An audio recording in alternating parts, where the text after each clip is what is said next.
Immobilized enzymes. In today's lesson, I want us to learn about immobilized enzymes. Immobilize comes from the word immobile. Immobile simply means something cannot move. It cannot move from one place to another. And it is the opposite of the word mobile. So mobile means something can move. But with immobile, it cannot move. So we can have enzymes that can move from one place to another within a solution. And you can also have enzymes that cannot move. So what is the difference? Let's look at this scenario. Remember the reaction we have been using in our notes. We have been looking at the reaction that is catalyzed by this enzyme catalase. And if you remember, catalase is able to break down hydrogen peroxide, this molecule, hydrogen peroxide, which is toxic to the body. It is broken down to water by this enzyme and oxygen. You can balance the equation. 2 here and 2 this side. Now, if I have a solution of hydrogen peroxide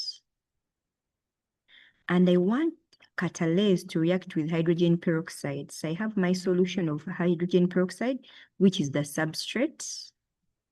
So I could have a solution of catalase in a test tube. And then I add that catalase into the hydrogen peroxide. So that is catalase. And then it's added to the hydrogen peroxide. The enzyme solution is going to end up mixing with the hydrogen peroxide. The enzyme is going to catalyze the breakdown of hydrogen peroxide. So in this case, this enzyme is going to be free in solution. It's going to be able to move about.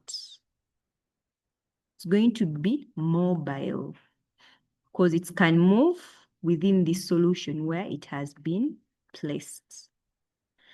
And we can say that enzyme is mobile. So the reaction is going to occur, and the major challenge with this reaction is that at the end of the investigation, once the investigation is done, the hydrogen peroxide has been broken down, we are going to have a challenge of separating the enzyme from the hydrogen peroxide. How are we going to separate the enzyme? Because I might want to use it again. How am I going to separate it from the hydrogen peroxide? That is going to be a really hard task.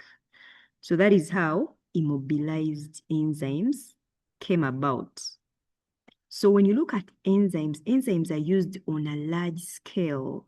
They're used in manufacturing industries. They're used in making dairy products because these enzymes speed up chemical reactions. So these industrial processes are needed to happen at a very high speed so that much more product is made, so that much more profit can be made within a short period of time. Now, one of the challenges is that enzymes are expensive. So usually if a company wants to use enzymes, they have to go and buy the enzymes. I'm sure even in your labs at school, they buy enzymes.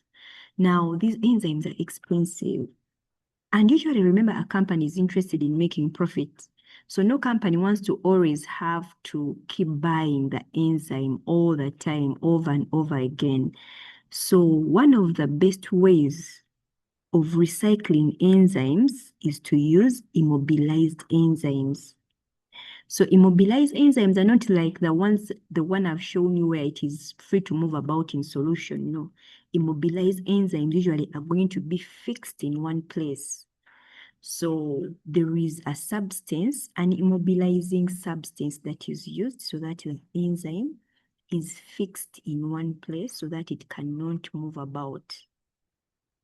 And this diagram shows us how enzymes are immobilized. So usually they are immobilized in beads, in alginate beads. You might carry out an investigation in your school where you make these alginate beads. So these alginate beads are containing the enzyme. If this is the bead is going to be containing the enzyme. So the enzyme is going to be held by the bead. We're going to have the enzyme held within the bead. So this enzyme is not going to be free to move. It's not going to be free to move about. Why? Because it is immobile. It is just within the bead. And an example that they use here is the enzyme lactase. Lactase is so much used in making dairy products. Because remember, many people are intolerant to lactose, yet would want those people to enjoy milk products, to enjoy the ice cream, enjoy the yogurt, enjoy the cheese. And this enzyme lactase is usually used by those dairy companies to break down lactose in milk so that the milk does not contain any lactose. So usually, remember, lactose is a disaccharide made up of glucose and galactose. So if you want to get rid of the lactose in milk, expose the milk to lactase. Now the lactase is immobilized within the beads. So each of these beads contains that enzyme lactase. So the beads are placed in a column where the milk is poured. Now, as the milk passes through that column, the lactose in the milk is going to get into the active sites of the enzymes. That is enzyme lactase that is held within the beads. So the milk is going to pass through. The lactose in the milk is going to be broken down. And by the end, we are going to have milk coming out, but the milk is going to be lactose free because the lactose has been broken down. But at the same time, it's going to be lactase free because we have left the enzyme in the column in the beads. So the milk is not contaminated with the enzyme. Why? Because the enzyme was immobilized. If we were having the same situation the other side where I had milk that is in maybe a trough or a beaker, and then I add the enzyme lactase, which is also free in solution, I would have the lactase contaminating the milk. At the end of such an investigation, or at the end of such a process, you'll find that your milk contains the enzyme. So your milk is contaminated with the enzyme, and you can hardly separate the enzyme from the milk. But when you look at these immobilized enzymes, they will not be contaminating your product.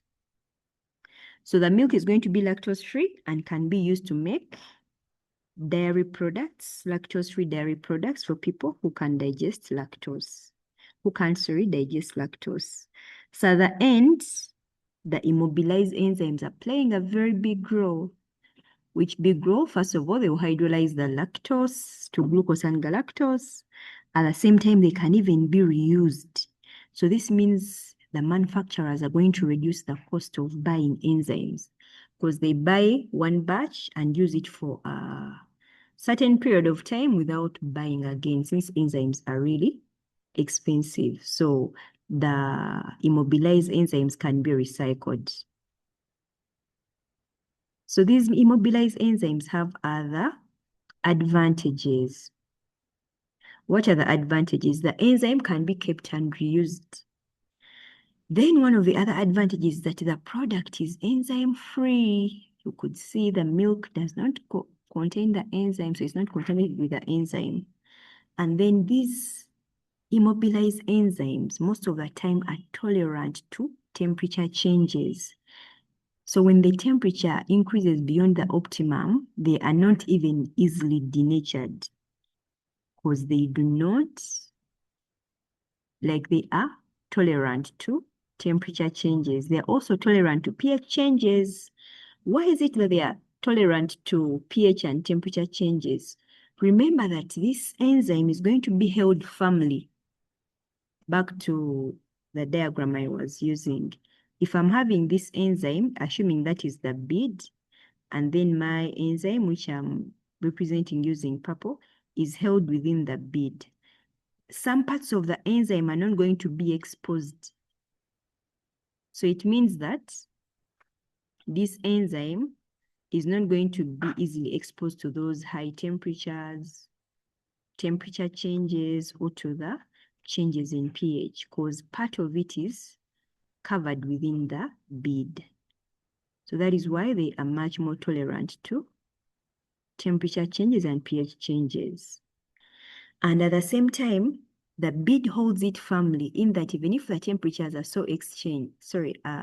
even if the temperatures increase so much, this enzyme will not vibrate about so fast to have its bonds break and then end up losing the shape of its active sites.